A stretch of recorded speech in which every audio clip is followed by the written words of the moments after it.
अरे बहू रानी तो सारा सारा दिन कमरे में बंद रहती है, कोई काम भी नहीं। मैं तो बोर हो जाती हूँ, क्या करूँ। तभी मीना की सहेली रीना उससे मिलने आती है। अरे मेरे घर का भी यही हाल है, बेटा ऑफिस और बहू कमरे में बंद, समय काटे नहीं कटता। लेकिन अब सच मानो तो वक्त ही नहीं है कि वक्त से रोटी भी खा लूं। अरे बहन, मुझे भी बता दे कौन सा जादू चलाया है। मैं भी अब जिंदगी के बचे कुचे दिन आराम से काट लूं। दीवारें देख देख कर तो बोर हो गई हूं मैं। रीना मीना को एक स्मार्टफोन देती है। ये ले, ये है वो छड़ी जो जादू करती है। इसमें मैंने तेरा फेसबुक अकाउंट भी बनाया है, एंजल प्रिया के नाम से। बस अब यहाँ दोस्त बना और सबसे बातें कर। सास को पहले तो उतना समझ नहीं आता है, लेकिन धीरे धीरे वो उसकी आदत डाल लेती है। माँ जी जल्दी से खाना खा लीजिए, मुझे थोड़ा काम है। अरे तू जा, मैं खा लूंगी, अभी वक्त नहीं है। और सासू माँ मोबाइल में मुंह गड़ाए जवाब दे देती है। बहू समझ ही नहीं पाती और वहां से कमरे में चली जाती है। अचानक सास को किसी प्यारी पिंकी की फ्रेंड रिक्वेस्ट आती है।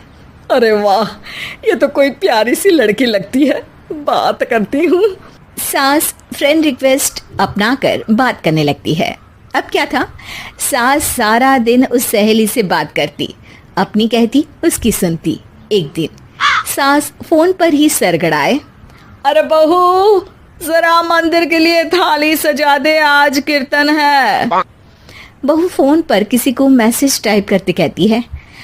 माँ जी क्या है, अब मुझे क्या पता कि आपको कौन कौन से भगवान की पूजा करनी होती है। तभी सास के पास कोई मैसेज आता है। अच्छा अच्छा ठीक है, रहने दे, मैं ही कर लूंगी। अब मैंने मना थोड़ी ना किया है, कर देती हूँ मैं। अब मैंने भी बोला ना कि थोड़ी देर में बात करती हूँ, तो मैं ही कर लेती हूँ, तू जा अपने कमरे में। बहू वहां से चली जाती है। सास मंदिर पहुंचती है और मंदिर की सीढ़ियों पर बैठकर सास फोन पर लिखती है। अरे मेरी बहू सारा दिन अपने कमरे में बैठी रहती है। वहां से रिप्लाई आता है।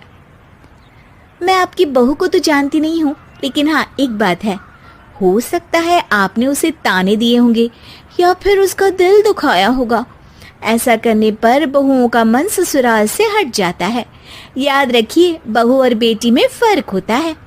सास घर जाती है और बहू से बड़े ही प्यार से बात करती है, उसके लिए खाना बनाती है, उसे गिफ्ट में साड़ी भी देती है। जिसके बाद अगले दिन, माँ जी चलिए, आज मैं भी आपके साथ मंदिर चलती हूँ, आते वक्त भोले भैया के गोलगप्पे खा कर आएंगे। अरे हाँ बहू, ये तो अच्छा है, चलो।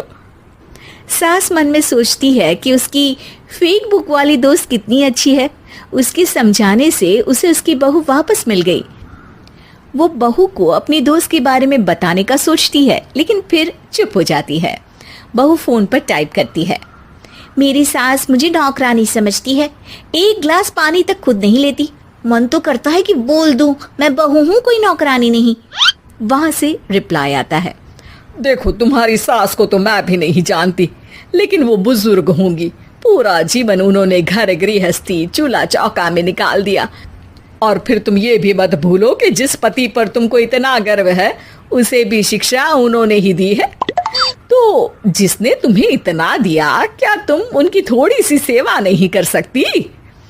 बहू भी अगले दिन से सास का सारा काम करती, उनके पैर दबाती, उनका ख्याल रखती, उनके साथ घूमने जाती। एक दिन सास, बहू ये लो मेरा हीरे का हार। पहले तो सोचा था कि अपनी बेटी को दूंगी, लेकिन आज जब मेरे हाथ पैर में दर्द था तो तुम मेरा साथ दे रही थी। समय पर खाना पानी देकर तुमने ही मेरा बुढ़ापे में साथ दिया। उसके हिस्से का बहुत कुछ मैं उसे दे चुकी हूँ, लेकिन ये अब तेरा। बहू तो ये देखकर खुशी से उछल ही जाती है। वो सास को गले लगाकर कहती है।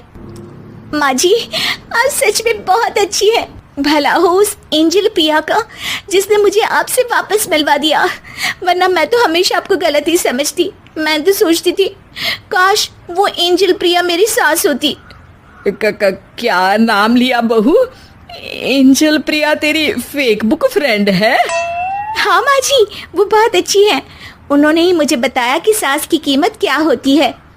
अरे बहू, कहीं तू प्यारी पिंकी तो नहीं? जी माँ जी, मैं ही हूँ प्यारी पिंकी। क्यों? सास बहू को गले लगाकर कहती है। मैं भी यही सोचती थी कि काश प्यारी पिंकी मेरी बहू होती। शुक्रिया बहू। सासू माँ, शुक्रिया तो हम दोनों को फेसबुक और सोशल मीडिया का करना चाहिए, जिसने हम दोनों को एक दूसरे से दिल से मिला दिया। अब तक दोनों को समझ आ गया था कि जो खुशी वो बाहर ढूंढ रहे थे, सच में तो वो उनके घर में ही थी।